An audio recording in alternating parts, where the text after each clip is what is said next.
Hello my gods and goddesses, and today we're going to be talking about things that they did not teach you in Black history. We're going to be talking about feminism and how it really did not benefit Black women in any way. It does not benefit any woman of color, basically. It doesn't benefit Native American women, Latinx women, Asian women. Like, the feminism really doesn't honestly care about women of color. It was not benefit for no women of color, especially not Black women. It honestly doesn't even include trans women either, if you really think about it. Like, the feminism movement was literally created for middle class white women. It doesn't involve no woman of color, not even Black women, especially it's not even intersectional. It doesn't even include trans women either, but that's another video for another time. We're going to be talking about how this movement did not help Black women at all, and that's why Black women had to start their other movements like Me Too. But sadly, the Me Too movement was hijacked by Hollywood. It was hijacked. A Black woman started that movement, and Hollywood just took it and ran with it. Now white women are the holders and the top people in front of the Me Too movement. It sucks. It really does. It really does suck. My thing is this: white feminism is basically just white supremacy in disguise.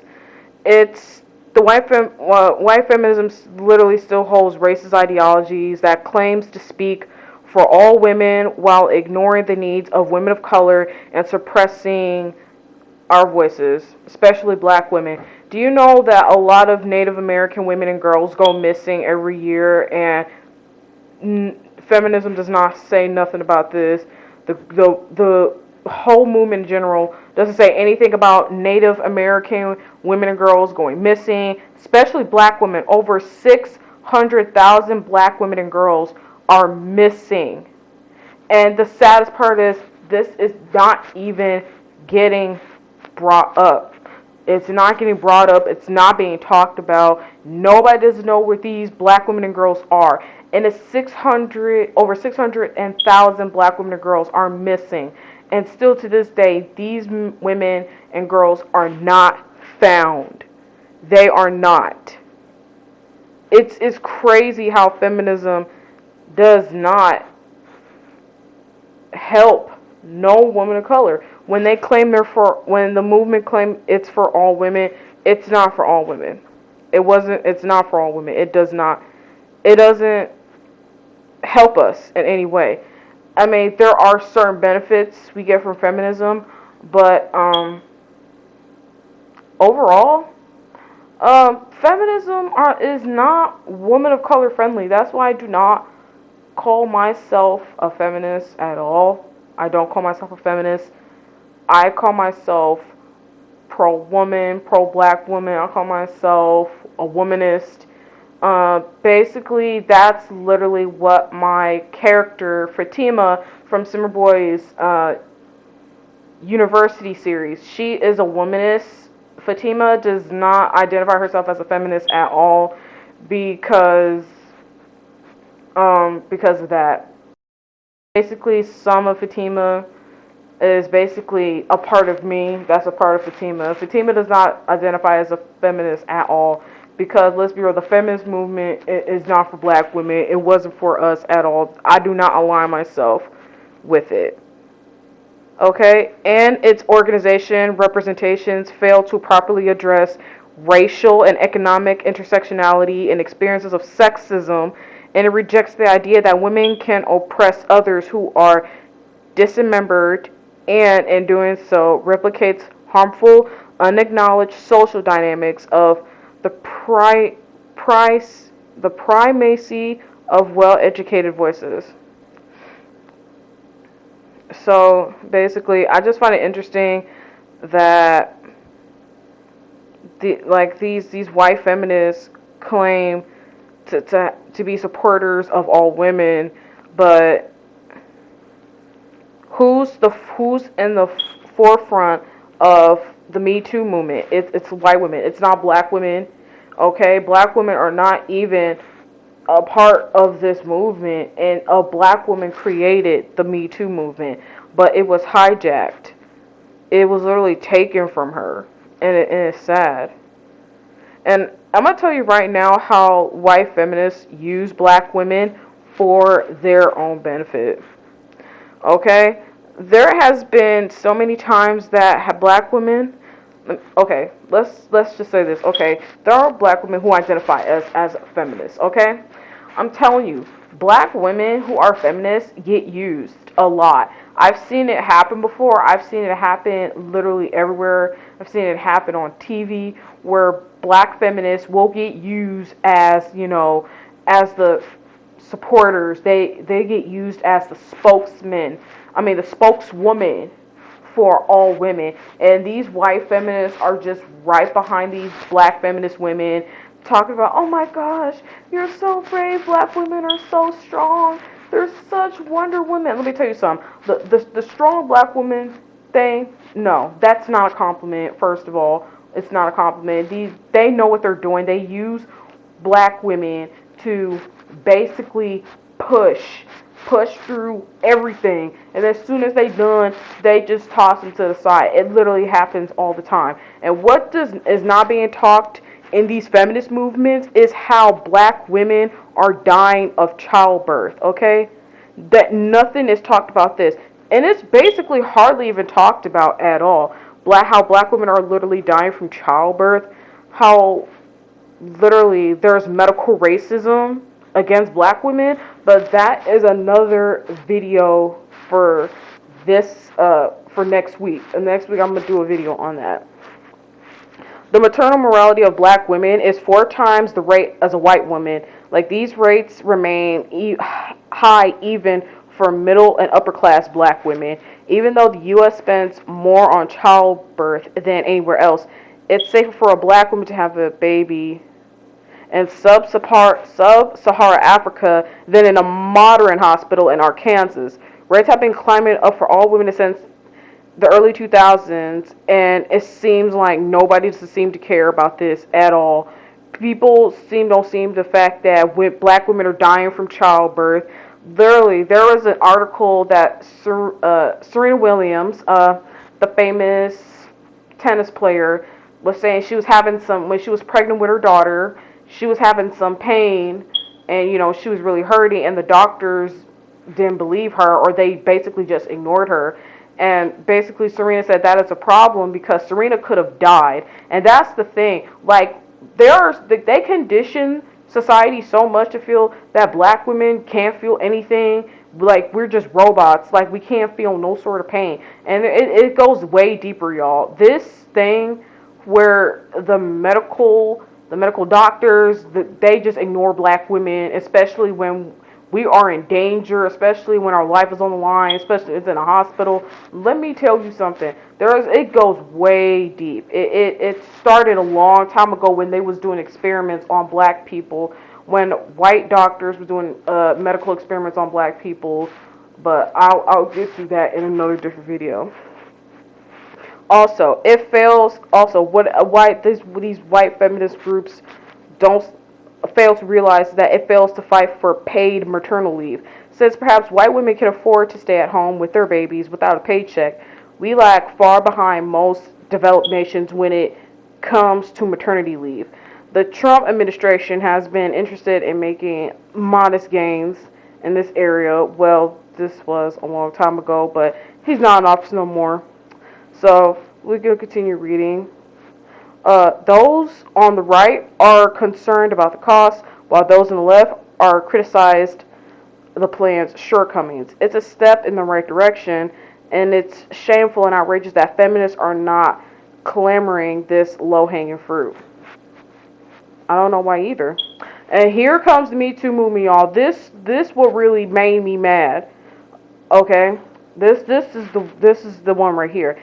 It appropriated The Me Too movement, while failing to acknowledge how white women have historically used their sexuality to oppress men of color. Bro, they are not about to like this, but it don't matter. This is the truth, and this is this is it, y'all. Let me continue reading. It appropriated the Me Too movement while failing to acknowledge how white women have historically used their sexuality to oppress men of color. Many black men have sat in prisons on false rape charges or faced great social con I mean faced social oh my gosh, guys, I'm so sorry, and faced great social loss due to such accusations.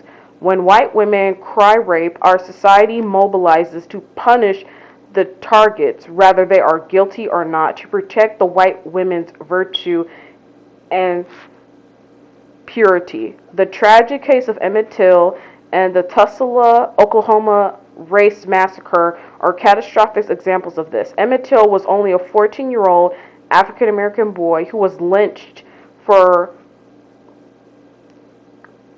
being accused by a white woman in a store.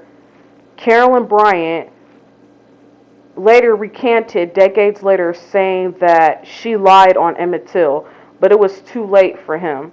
In one of the largest acts of domestic terrorism ever, the prosperous black community of Greenwood, Oklahoma was burnt and firebombed after a white woman claimed a black man frightened her and tried to attack her on an elevator. And one thing that basically just shows that the whole feminist movement is just not it. They think it's okay to take parentalistic control over black women and girls' sexual choices. Pregnancy and sexuality are socially constructed as problematic and managed, controlled, and regulated depending on the social status. Black women and girls are disproportionately given birth control pills over options they can control themselves. And let me tell you something right now. It it just shows that black women, we're just so disrespected. We are not protected at all. We're not protected. This group doesn't. Feminism does not care about black women, period. And it also regards black women's children as disposable. Black women's babies have died twice the rate than white women's babies, and these rates remain the same when controlling for income and education.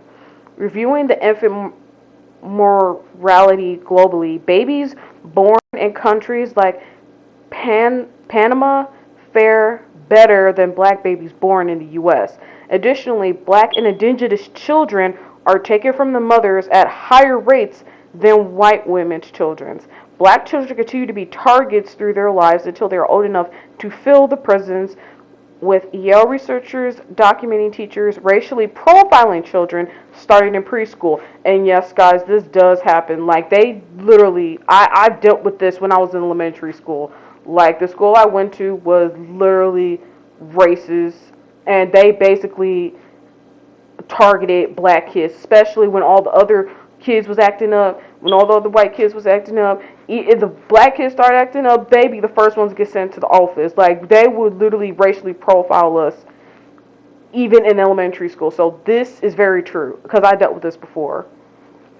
And also, they have no clue how punishing and patronizing health can be for women of color. Research shows that doctors have biases against black patients. See, this is it right here. And are less likely to engage in cooperative, patient-centered care. Doctors speak faster, dominant conversations, end visits sooner, and display fewer positive cues and less warmth, translating to lower quality health care for people of color.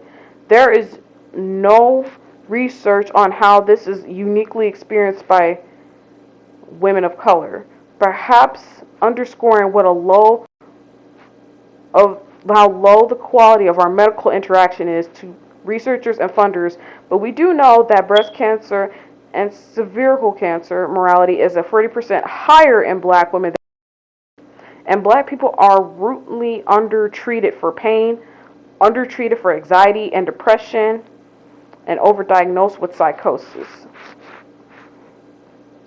Now let's keep reading. It opposes regulation to make abortion safer, since they'll never need to use low-income clinics. This did not work so well for women of color in Philadelphia when despite dozens of complaints of injuries and life-threatening emergencies, no hospitals made the required reports to state health agencies, and the state health agencies refused to investigate the reports that they did receive after 2 women died. How did this happen? In 1993, the Pennsylvania Department of Health decided to stop inspecting abortion clinics at all. Where was the feminist outrage? Where was it? Where was feminism then? Like where was the movement then? Y'all, like, there was nowhere to be found. Oh, and here's another part. Here's another part where it talks about the criminal justice system. Consider the shocking facts that 60% women in jail have not been conceived of a crime and are waiting. 80% of women in jail are single mothers, and 2/3 of those women are women of color. The third are suffering from major mental illness. Incarcerated rates are increasing. Hispanic women are incarcerated nearly twice the rate of white women, and black women are incarcerated 4 times the rate as white women. And health care is inadequate for incarcerated women, and as noted, their reproductive rights are routinely violated. I can only assume this is literally not a problem for white feminists, so they would never have to worry about that. They can afford like a good lawyer. They can afford like to get a good lawyer and just get out of jail. And furthermore, hit black women and Hispanic women. We don't have that type of luxury. And here it is. This is what I'm talking about. Indigenous women are disappearing and nobody seems to care. There is really a disturbing pattern of missing and murdered Native American women and girls throughout North America, and families can't get authorities to help them find these missing women and girls. These especially vulnerable women can be abused and murdered with no consequences at all. They are extremely fragile around issues when it involves race. White feminism weaponizes white women's tears in order to silence observation of racism. White women merely just all they need to do is cry when they are called out on racism and hypocrisy to villainize people of color, thereby centering the conversation on the emotional well-being of white women onto them rather than things being done. Further, it hides the white privilege behind female or LGBTQIA oppression, as the experiences of sexism and homophobia now becomes an excuse to avoid working on their personal racial biases. So, to sum thing up, white feminism doesn't help black women at all. It just doesn't. It does not help Native American women. It does not help Hispanic women. The whole movement itself is just distasteful. And that's why there are so many black women that are not involved with it. Because if you realize the history behind feminism and why there's not a lot of black women that are not feminist, that's why. That is why. We don't have a seat at the table. And when we do, it's only for illusion. It's only for inclusivity. It's not because of our different perspectives that have value. It's not to help black women. It's not to help Hispanic women. It's not to help Native Americans or Asian women. And trans women are not even included in the conversation. So it's just, That's it, y'all. That's the facts. That's the truth. If black women are a part of the feminism movement, they're only used as a token, and that's it. They're used just to be diverse, to make the diverse quota. So if we want to versus her, we gotta make our own movement. That's why I identify as a womanist. I don't identify as a feminist. It does not. It does not. It doesn't protect women of color at all. It just don't. And the article that I read just proved it. It did. Black women literally had to make our own movement, even though there were black women back in the civil rights movement that were feminists, but no. Excuse me. It's not for me. It's just not it. No. Black women continue to get used all the time. If they're in a feminist movement, we just get used. That's why when black women made up their own movement called Black Feminism, Womanist, all that. That's it, guys. That is it on how feminism does not benefit black women at all.